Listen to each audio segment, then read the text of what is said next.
Salut à tous, je suis Mathieu d'Android MT et aujourd'hui je vous propose de découvrir la fameuse console Nvidia Shield, la console faite par le fabricant donc Nvidia qui nous a passé sous le nez en Europe.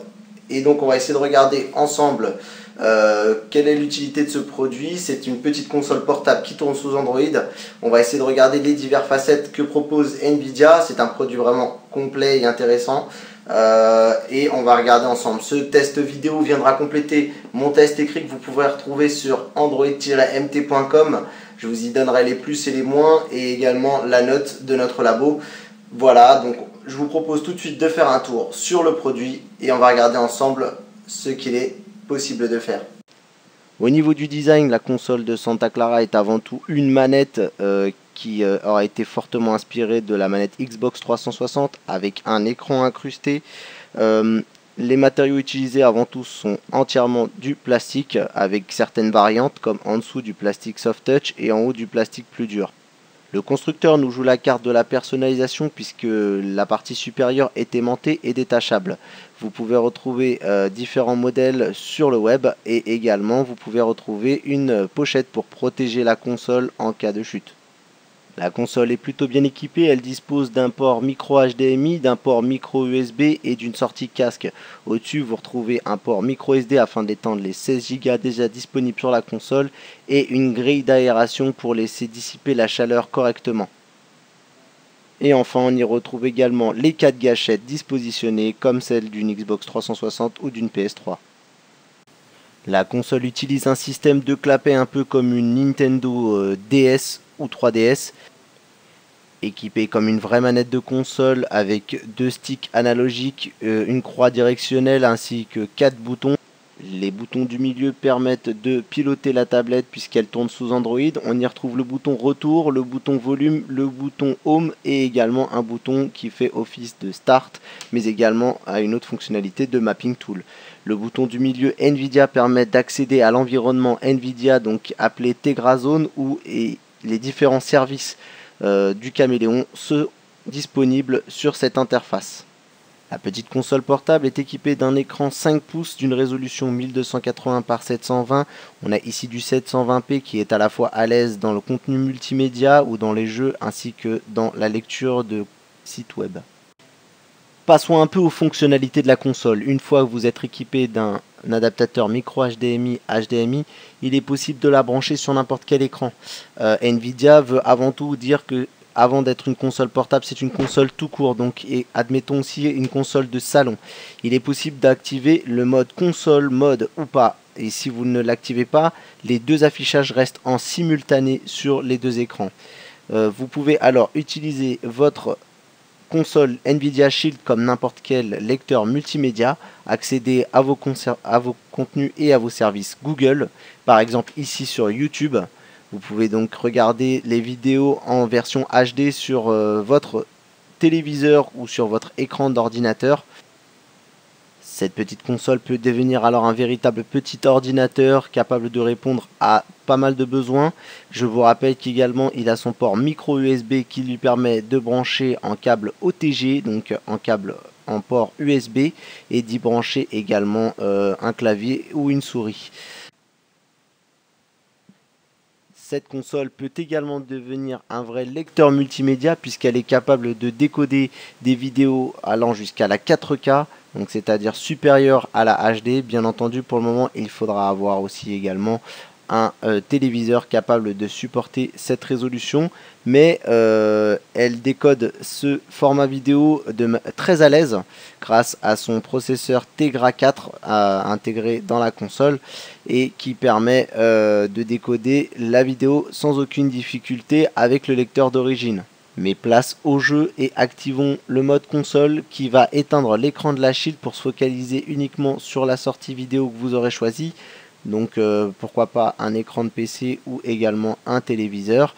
Donc nous allons lancer un jeu Android pour voir un peu comment se comporte la console et comment fonctionne l'affichage.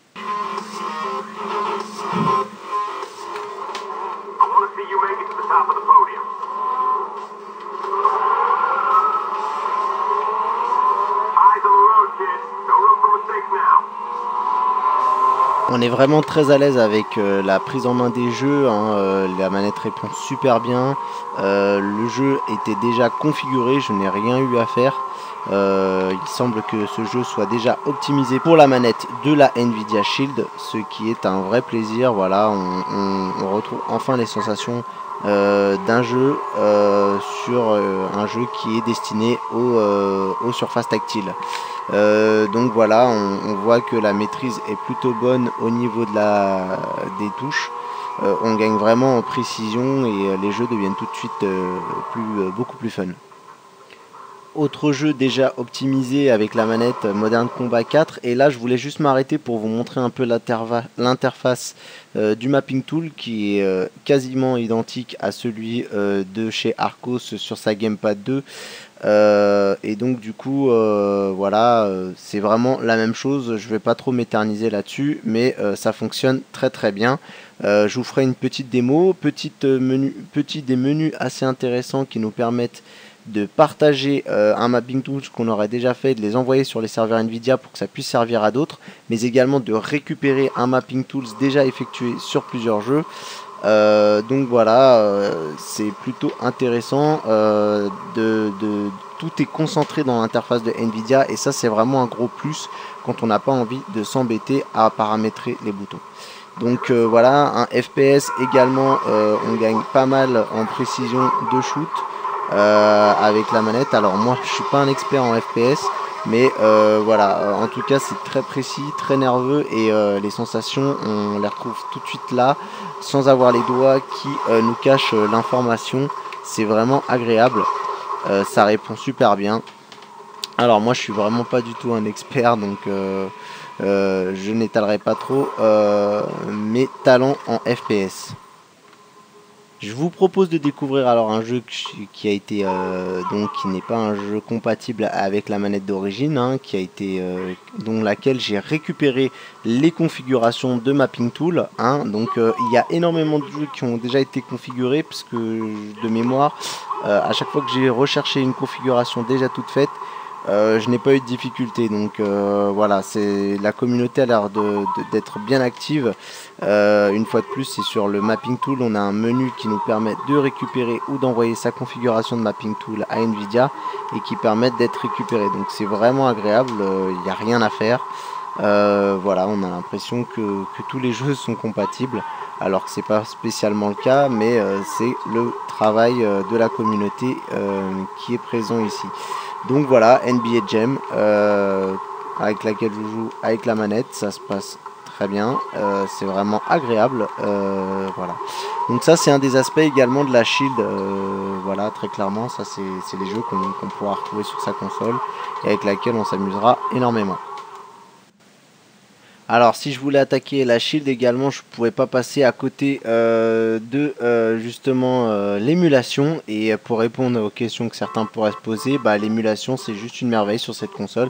Ça fonctionne plutôt bien. Alors je suis pas un gros expert, j'ai pas pu tester tous les émulateurs possibles et imaginables, mais voilà, je vous ai mis quand même quelques exemples en vidéo pour que vous puissiez constater que ça fonctionne super bien. Donc ici on a la Super NES avec Mario. Alors pour plus de lisibilité, je vous ai laissé la Shield en mode non console mode. Alors on peut très bien jouer en mode console, hein, ça pose pas de problème, puisque dès qu'on branche le câble HDMI, tout de suite il demande la sélection. Ici on a le célèbre Final Fantasy VII sur PlayStation, vous voyez, qui réagit super bien en full speed, pas de problème jusque là, j'ai pas eu de grosses configuration ni modification à effectuer. J'ai été également tester la PSP, qui en est un peu à ses balbutiements en termes d'émulation, et vous voyez ça fonctionne plutôt bien. Alors certains titres demandent pas mal de petits coups de paramétrage à droite et à gauche. C'est un peu plus compliqué pour la PSP, mais une fois qu'on essaye d'essayer de paramétrer les jeux, ça peut fonctionner très bien. Regardez ici le Final Fantasy VII de la version PSP, le Crisis Core, fonctionne très bien. Donc voilà, c'était un petit clin d'œil pour les intéressés par l'émulation et pour voir si cette console pouvait répondre à ce besoin. Voilà. Alors maintenant, je vous propose de découvrir les services exclusifs de chez Nvidia, notamment tout ce qui est la partie cloud gaming. Donc là, notamment le service appelé Grid. Le service Grid qui est un service bêta, alors normalement qui est uniquement réservé aux gens qui habitent en Californie et dans la ville plus précisément de San José, puisque les premiers serveurs ont été déployés là-bas. Avant tout, il faut savoir que pour pouvoir bénéficier du cloud gaming sur Nvidia, que ce soit au niveau du grid ou même du cloud gaming local, c'est-à-dire avec vos jeux sur vos PC, il faut équiper votre Wi-Fi d'une norme qui est le Wi-Fi 5 GHz, qui est un Wi-Fi beaucoup plus puissant. Pas toutes les box ne sont équipées. Je crois que seule la nouvelle Bouygues box de Bouygues Telecom est équipée, mais pour les autres, le Wi-Fi standard, vous oubliez, ça ne fonctionnera pas. Donc je vous ai mis une borne plus la page sur Nvidia des routeurs qui sont compatibles, qui permettent de transformer ce routeur en point d'accès et piloté par votre borne ADSL. Et là, ça peut fonctionner. Donc, il faut acheter un équipement supplémentaire, c'est un certain coût. Et voilà. Donc là, je vous propose de découvrir le grid. Donc là, je vous ai lancé des jeux qui sont d'ailleurs disponibles gratuitement sur le grid. Hein, vous ne payez pas les jeux. Heureusement d'ailleurs, parce que pour ceux qui font des tests comme moi, ça ne fonctionne pas. Mais vous voyez, en fait, ça marche. Les jeux se lancent. Vous pouvez y accéder. Vous voyez que pour l'instant, au niveau de l'animation, c'est plutôt bien. En haut à droite de l'écran, vous voyez la puissance du Wi-Fi. J'ai à peine 2 barres, je sais même pas comment j'arrive à atteindre 2 barres, mais même 3 je crois. Mais vous allez voir, ça va vite chuter et après c'est pas jouable en l'état. Il faut attendre que le service se développe parce que l'image, elle est vraiment pixelisée de partout, quoi. Des fois, en me baladant dans mon appartement, j'arrive à trouver un point où c'est laid visuellement, mais ça reste jouable.